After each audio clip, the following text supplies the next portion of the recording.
ہارون آباد حکومت پنجاب کی طرف سے پنجاب بھر میں لگائے گئے لاک ڈاؤن کو ہارون آباد کی عوام نے ہوا میں اڑا دیا۔ اسسٹنٹ کمشنر نے ڈپٹی کمشنر کو تحصیل ہارون آباد میں آرمی بھیجنے کے لیے خط لکھ دیا۔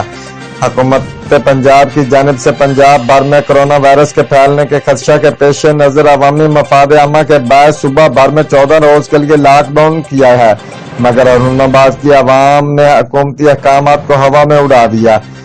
اور کورونا کے ناقابل تلافی ممکنہ نقصان سے بے خبر سڑکوں اور گلی محلوں میں گھومنے اور بیٹھنے کا سلسلہ جاری رکھا ہوا ہے۔ حکومت کی جانب سے احکامات پر عمل درآمد کے لیے مقامی پولیس نے بھی سڑکوں پر گشت کا سلسلہ جاری رکھا ہوا ہے، مگر موجودہ صورتحال میں عوام الناس میں کورونا کا باعث پھیلنے والی بیماری کے حوالے سے کسی قسم کا خوف نہیں پایا جاتا۔ حکومت کی جانب سے احکامات کی تعمیل پر عمل درآمد کے لیے اسسٹنٹ کمشنر ہارون آباد نے ڈپٹی کمشنر بہاول نگر کو تحصیل ہارون آباد میں فوج بھیجنے کے لیے خط لکھ دیا ہے۔